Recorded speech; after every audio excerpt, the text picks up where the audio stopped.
வணக்கம் தோழர்களே. சட்டமன்ற கூட்டத்தொடரினுடைய ஆளுநர் உரையை ஆளுநரே புறக்கணித்து பின்னங்கால் பிடரில் அடிக்க தெரிச்சு ஓடி இருக்கிறார். வழக்கம் போல அவரை அடிச்சு ஓட விட்டு தீர்மானம் நிறைவேற்றப்பட்டிருக்கு. வழக்கம் போல போன உடனே ஒரு அறிக்கையை வெளியிட்டு இருக்காரு. வழக்கம் போல அடி வாங்கிட்டு ஓடுறதை என்னைக்குதான் ஆளுநர் நிறுத்த போறாரோ. என்ன நடந்ததுங்க தமிழ்நாட்டு சட்டமன்றத்துல ரொம்ப தெளிவா தெரியும் தோழர்களே. தமிழ்நாட்டில் மக்களால் தேர்ந்தெடுக்கப்பட்ட அரசு திமுக அரசு இன்னைக்கு இருக்கு. மக்களால் தேர்ந்தெடுக்கப்படாம ஒன்றிய அரசால் நியமிக்கப்பட்ட பதவியில உட்கார்ந்துட்டு இருக்கிறவர் நம்முடைய ஆளுநர் ரவி. நம்முடைய வரிப்பணத்துல உட்காருவாரு. நம்ம சட்டத்திட்டங்கள் நிறைவேற்றி அனுப்பினா கையெழுத்து போட மாட்டாரு. நம்முடைய மாநிலத்துக்கு எதிரான எல்லா யோகியத்தனத்தையும் செய்வாரு. நம்முடைய மாநில வளர்ச்சிக்கு எதிரான பொய்யையும் புரட்டையும் கட்டவிழ்த்து விட்டுட்டே இருப்பார். இது ரவி அவர்களுடைய வேலை. இதுக்கு எதிரா, அதாவது ஆளுநருக்கு எதிரா நீதிமன்றத்துல வழக்கு தொடுத்து நீதிமன்றமே படையல் போட்டு மண்டையிலே கொட்டி அனுப்புற அளவுக்கான சட்ட நடவடிக்கைகளையும் நம்ம மேற்கொண்டுட்டு வரோம். இதெல்லாம் ஒரு பக்கம் இருக்கட்டும் தோழர்களே. சட்டமன்ற மரபு என்ன? ஆண்டு தொடக்கத்துல சட்டமன்றம் கூடுகிற போது ஆளுநர் உரையோடு தொடங்கட்டும். இது ஒரு மரபா இருக்கு இந்தியால. அந்த சட்டமன்ற மரபுப்படி நாம் என்ன பண்ணுவோம்? உரையை தயாரிப்போம். அரசு இதுவரை செஞ்ச வேலை திட்டங்கள், வென்ற இடம், மக்களுக்கான செயல் திட்டங்கள் எல்லாத்தையும் உரையா தயாரிச்சு ஆளுநருக்கு கொடுப்போம். ஆளுநர் சில திருத்தங்களை கேட்பாரு. அந்த திருத்தங்களையும் செஞ்சு கொடுத்து ஆளுநர்கிட்ட கையெழுத்து வாங்கிடுவோம். இந்த உரையத்தான் ஆளுநர் சட்டமன்றத்துல வந்து வாசிப்பார். ஒவ்வொரு முறையும் தமிழ்நாடு அரசு அவருக்கு உரையை கொடுத்துருது. அவரும் திருத்தத்தை சொல்லிடுறாரு. மீண்டும் திருத்தி கொண்டு போய் கையில கொடுத்துடுறாங்க. ஆனா ஆளுநர் வந்து வாசிக்க மாட்டாரு. 2023ல திட்டமிட்டே பல சொற்களை நீக்கிவிட்டு அரைகுறைமா வாச்சாரு. என்ன வாச்சாரு? அம்பேத்கர் பேர் இருக்கக்கூடாது, பெரியார் பேர் இருக்கக்கூடாது, கலைஞர் பேரு, காமராஜர் பேரு, இப்படி முக்கியமான தலைவர்களுடைய, தமிழ்நாட்டினுடைய சமூக நீதி காவலர்களுடைய பேரெல்லாம் தூக்கப்பட்டுச்சு. அதே மாதிரி சமூக நீதி, மக்கள் ஒற்றுமை, இது மாதிரியான பல வார்த்தைகள் தூக்கப்பட்டுச்சு. இதெல்லாம் நீக்கிட்டு அவரா ஒரு கற்பனையில ஒரு உரையை வாசிச்சாரு. உடனடியாக அடுத்த 7வது நிமிஷம் இந்த உரை செல்லாது என்று தீர்மானம் நிறைவேற்றி ஆளுநருக்கு அதிர்ச்சியை கொடுத்ததுதான் தமிழ்நாடு. ஞாபகம் வைங்க, தமிழ்நாடு சட்டமன்றம் ஆளுநர் உரையை செல்லாதுன்னு அறிவிச்சு தீர்மானம் நிறைவேற்றி தெருவுல தூக்கி போட்டாங்க. இது 2023. 2024 வந்தாரு. இதே வேலைதான். வந்துட்டு திடுத்துப்புன்னு நீங்க முதல்ல எடுத்தோடனே ஜனகணமன பாடுங்க, நாட்டுப்பண் பாடுங்க அப்படின்னு கேட்டாரு. நாங்க சொன்ன எங்க மரபு அது இல்ல. முதல்ல நாங்க தமிழ்தாய் வாழ்த்து தான் பாடுவோம். இறுதியில அந்த நிகழ்வு நிறைவடைகிற போது நாட்டுப்பண் பாடுற வழக்கம் எங்களுக்கு உண்டு. இதுதான் எங்கள் மரபு அப்படின்னு சொல்றோம். கேட்காம துடுன்னு எந்திரிச்சு ஓடினாரு. கிளம்பு காத்து வரட்டும்னு நம்மளும் விட்டுட்டோம். அவருக்கு எதிராக ஒரு தீர்மானத்தை நிறைவேற்றி போய அப்படின்னு பத்தி விட்டோம். அடுத்து 2024 அதே, 2025 அதே. அப்போனும் பெருசா மாற்றம்லாம் இல்ல. அப்ப நமக்கு தெரியுது இந்த ஆள் வந்து வாசிக்க மாட்டாப்ல, தமிழ்நாட்டை பார்த்தாலே பதறுவாப்ல, தமிழ்நாட்டினுடைய வளர்ச்சியை பார்த்து நொந்து போயிருக்காப்ல, தமிழ்நாட்டினுடைய சனாதன எதிர்ப்பு கொள்கையில பார்த்து கதறிட்டு இருக்காருன்னு நமக்கு தெரியும். அதனால கிளம்பியா காத்து வரட்டும், நம்மளும் கிளம்பு அப்படின்னு பத்தி விட்டுறோம்னு வச்சுக்கோங்களேன். இன்னைக்கும் அதான் செஞ்சிருக்காரு. ஆனா ரீசனை மாத்தவே இல்லை. என்ன ரீசன் சொல்றாரு? நீங்க ஜனகணமன பாடல, தேசிய கீதத்தை அவமதிச்சிட்டீங்க. யோ, ரீசனை கூட மாத்த மாட்டீங்க. ஒரே ரீசனவா 4 வருஷமா சொல்லிட்டு தெரிவிங்க. கதையை மாத்துங்கயா அப்படின்ற சூழ்நிலை தான் ஆளுநர் இருக்காரு. இது ஒரு பக்கம் இருக்கட்டும் தோழர்களே. ஆளுநர் போன 5வது நிமிஷத்துல ஒரு அறிக்கை வெளிவருது. ஆளுநர் கேட்டதான் தாண்டி இருப்பாரு. ஆனா ஆளுநர் மாளிகையில இருந்து ஒரு அறிக்கை வருதுன்னா என்ன அர்த்தம்? ஏற்கனவே இந்த சதிகளை எல்லாம் திட்டமிட்டு அரசுக்கு எதிரான வன்மத்தை கொட்டி ஒரு அறிக்கை ஆளுநர் மாளிகையிலிருந்து வெளிவருது.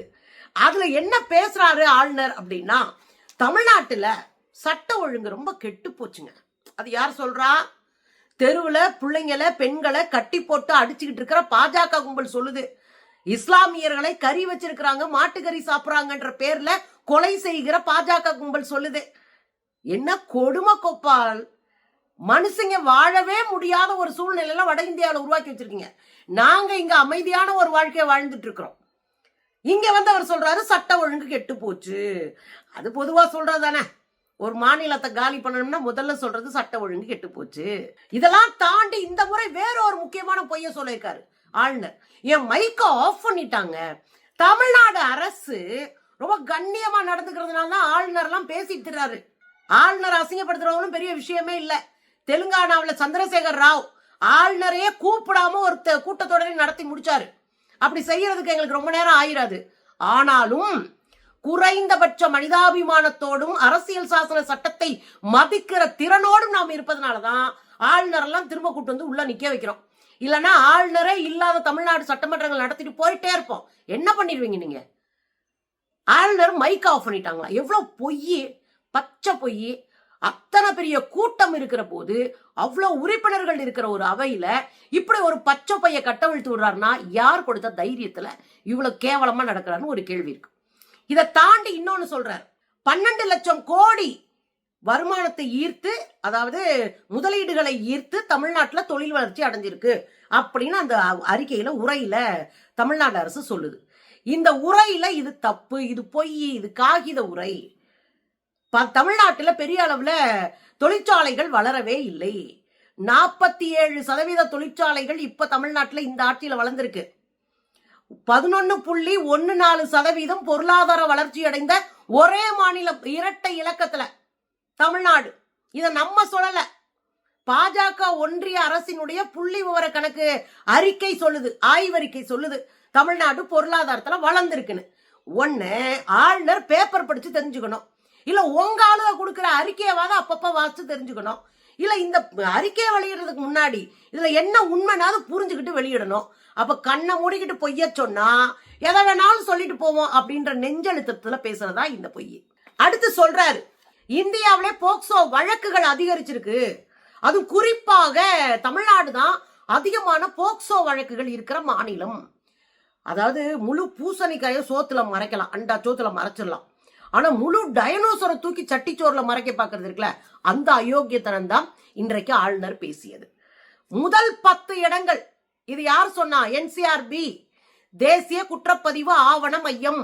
மோடிக்கு கீழே இயங்கிக்கிட்டு இருக்கிற குற்றப்பதிவு ஆவண மையம் சொல்லுது, NCRB சொல்லுது, தமிழ்நாட்டை விட அதுக்கு முன்னாடி 10 மாநிலங்கள், முதல் பட்டியல்ல இருக்கிற 10 மாநிலம் முதல்ல இருந்து வருது. அதுல 8 மாநிலங்கள் பாஜக ஆளக்கூடிய மாநிலம். உத்தரப்பிரதேசம், மகாராஷ்டிரா இதெல்லாம் பாஜக ஆளக்கூடிய மாநிலங்கள். அதுல 1 தெலுங்கானா, ஒண்ணு காங்கிரஸ் ஆள்ற மாநிலம். அடுத்து 1 பாஜக கூட்டணி ஆட்சி நடத்துற இடம். ஆக மொத்தம் பாஜக நடத்துற 9 ஊரும் முதல் 10 மாநிலங்கள் பட்டியல வந்துருது. போக்சோ வழக்குல குழந்தைங்களை கேவலப்படுத்தி காலி பண்றது. நான்லாம் பாஜகவினுடைய தொங்கு சதையா இருக்கிற ஆளுநரை பார்த்து கேட்கிறேன், பாஜகவின் தொங்கு சதையாக இருக்கிற ஆளுநரை பார்த்து நான் தெளிவா கேட்கிறேன். குல்தீப் சிங் என்கிற ஒரு மோசமான கேடுகட்ட RSS பாஜக சங்க பரிவார் கும்பல்ல இருக்கக்கூடிய MLA 16 வயது குழந்தைய கொன்னுட்டு நேத்து நேரம் அவருடைய தண்டனையை தடுத்து வச்சு அவர் வெளியே விட்டுருக்கீங்களே, நீங்களாம் பேசுறதுக்கு தகுதி இருக்கா? தமிழ்நாட்டை குறித்து உரையாட உங்களுக்கு என்ன அருகதை இருக்கு நான் கேட்கிறேன். 16 வயசு குழந்தைய உங்க முதலமைச்சர், இங்க பக்கத்துல இருக்க கர்நாடகா, அதுல முன்னாள் முதலமைச்சர் பாஜக காரரு எடியூரப்பா, அவர் என்ன பண்ணாரு? 16 வயசு குழந்தைய ரேப் பண்ணி அவங்க அம்மாவை கொண்டு இதே பொழப்பு நடத்துறாங்க. நீங்கெல்லாம் தமிழ்நாட்டை பத்தி பேசாதீங்க. இங்க எங்க பிள்ளைகளுக்கு நாங்க தெளிவா சொல்லி கொடுத்திருக்கோம், எது தவறான தொடுதல் என்பதை எங்க பிள்ளைகள் சொல்லி கொடுத்தது மட்டும் இல்ல, யாராவது அத்துமீறி உங்ககிட்ட தவறா நடந்தாங்கன்னா உடனடியா பெற்றோர்கிட்டயோ ஆசிரியர்கிட்டயோ வந்து உடனடியா சொல்லு. அடுத்த நிமிஷம் 10, 9, 8 இந்த எண்ணுக்கு போனை போட்டு உடனே வரவை அப்படின்னு எங்க பிள்ளைகளுக்கு பள்ளிக்கூடத்துல பயிற்சி கொடுத்துட்டு இருக்கோம். பிரச்சனை யார் செஞ்சாலும் அவங்க மேல வழக்கு தொடுப்பதற்கும் புகார் கொடுப்பதற்கும் பயிற்சி கொடுத்திருக்கோம் தமிழ்நாட்டுல. அப்படி இருந்து முதல் 10 மாநிலங்கள்ல நீங்க தான் இருக்கீங்க. அதனால இப்படி பொய்ய அடிச்சு விட்டு நாங்கெல்லாம் பயங்கரம் அப்படின்னு சொன்னா கேட்க முட்டாள்கள் நாங்க இல்ல. தற்கொலை தமிழ்நாட்டுல அதிகமாயிட்டே போகுது. ஆமா, தற்கொலை தமிழ்நாட்டுல அதிகமா இருந்துச்சு. இன்னும் சொல்ல போனா ரம்மி போன்ற விளையாட்டுகள்ல அதிகமா ஈடுபட்டு லட்சக்கணக்கான பணத்தை இருந்து குடும்பமா தற்கொலை பண்ணிக்கிட்டாங்க. அப்ப நாங்க ரம்மிக்கு எதிராக ஒரு சட்டத்தை உருவாக்கி உங்ககிட்ட கொண்டு வந்து கையெழுத்து கேட்கிறோம். அந்த சட்டத்துக்கு கூட கையெழுத்து போடாத ஒரு பீஸ் தான் நீங்க, சரியா? அதுக்கப்புறம் நாங்க கோர்ட்டுக்கு போய் அதுக்கப்புறம் மல்லு கட்டி அதுக்கப்புறம் போராடி சட்டத்தெல்லாம் கையெழுத்த வாங்கணும். புரியுதுங்களா? ஆக மொத்தம் தற்கொலைக்கு காரணமே ஆளுநர் ரவிதான். அப்புறம் இன்னொரு விஷயம் என்னன்னா, தொடர்ந்து இந்த ஒரு வருஷம் ஒரு 5-6 முறை சொல்லிட்டாரு, தமிழ்நாட்டின் கல்வி தரமற்ற கல்வி. தமிழ்நாட்டுல இருக்கிறவங்க வாசிக்க தெரியல, 2ஆம் வகுப்பு பாட புஸ்தகத்தை வாசிக்க தெரியல அப்படின்னு திரும்ப திரும்ப பேசிட்டு இருக்கிறாங்க. ஆரிய பார்ப்பன கும்பலுக்கு தமிழ்நாட்டினுடைய கல்வி முறையில வளர்ந்து வர்றது கண்ணுக்கு எரிச்சலா இருக்கு. 14 வைடி ஃபேன அப்படின்ற அளவுக்கு எரியுது. நான் என்ன கேக்குறேன்னா, இந்தியாவிலேயே உயர்கல்வியில அடிச்சு ஆடி மேல வந்துட்டு இருக்கிற ஒரு மாநிலம் தமிழ்நாடு. ஸ்மார்ட் கிளாஸ் ரூம்ஸை உருவாக்கி இருக்கோம். இந்தியா முழுக்க பள்ளி கல்விக்கு நீங்க ஒதுக்குனது வெறும் 40,000 கோடி. அதை நாங்க மாநிலத்துல ஒதுக்கிக்கிட்டு இருக்கோம். உங்களை விட கல்விதான் எங்களுடைய முதல் நம்பிக்கை அப்படின்னு கையில புடிச்சிட்டு எங்க பிள்ளைகளை படிக்க வச்சுட்டு இருக்கோம். இதெல்லாம் உங்களுக்கு எரிச்சலைத்தான் தரும் மிஸ்டர் ரவி. ஏன்னா நீங்க ஆரிய பார்ப்பனர் கும்பல். அதனால கல்வி முறையை கேவலப்படுத்துவதன் மூலமா எங்கள் அறிவை இழிவு செய்கிறீர்கள். தமிழ்நாட்டினுடைய அறிவு திறனை குறைத்து எடை போடுறீங்க. தமிழ்நாடு தான் இந்தியா முழுவதும் இருக்கிற உற்பத்தி துறையில அடிச்சாடுறது மட்டும் இல்ல. நீங்க ஒரு மங்கள்யானை வெளியிடணுமா, தமிழ்நாட்டில் இருக்கணும் ஒரு விஞ்ஞானி. அப்படிதான் இந்தியா முழுவதும் மிகப்பெரிய ஆராய்ச்சிகளில், மிகப்பெரிய கண்டுபிடிப்புகளில், மிகப்பெரிய உற்பத்தியில் தமிழ்நாட்டினுடைய பங்களிப்பு அதிகம். தமிழ்நாட்டின் கல்வி சூழலால் ஏற்பட்ட பங்களிப்பு அதிகம். இதை முதல்ல புரிஞ்சுக்கணும். அதனால சும்மா உருட்டுறதை கொஞ்சம் நிறுத்துங்க ரவி. உங்களை அசிங்கப்படுத்தி அனுப்பக்கூடாதுன்னு நாங்க நினைக்கிறோம். ஆனா நீங்களா அசிங்கப்பட்டுக்கிறதுன்றது வழக்கமா வச்சிருக்கீங்க. இவ்வளவு செஞ்சுட்டு போன பிறகு ஆளுநரை வேடிக்கை பார்ப்போமா? நம்ம என்ன சொம்பா? இல்லை. ஆளுநருக்கு எதிராக 2 தீர்மானங்களை நிறைவேற்றணும். ஆளுநர் தான் வாசிச்சு அவர் உரையை ஆத்திட்டு அதுக்கு பிறகுதான் சட்டமன்றம் ஆரம்பிக்கணும். இந்த மரபையே உடைக்கணும். இதற்கு எதிராக நாடாளுமன்றத்துல மக்களை திரட்டி இந்த ஆளுநர் சிஸ்டத்துக்கு எதிரான ஒரு சட்ட திருத்தத்தை நாங்கள் கொண்டு வருவோம் அப்படின்னு நிறைவேற்றிருக்காங்க ஒரு தீர்மானம். 2வது, குறிப்பிட்ட காலக்கெடுக்குள் மாநில அரசுகள் கொடுக்கிற அந்த தீர்மானங்கள் சட்டங்களுக்கான கையெழுத்து ஆளுநர் போடணும்.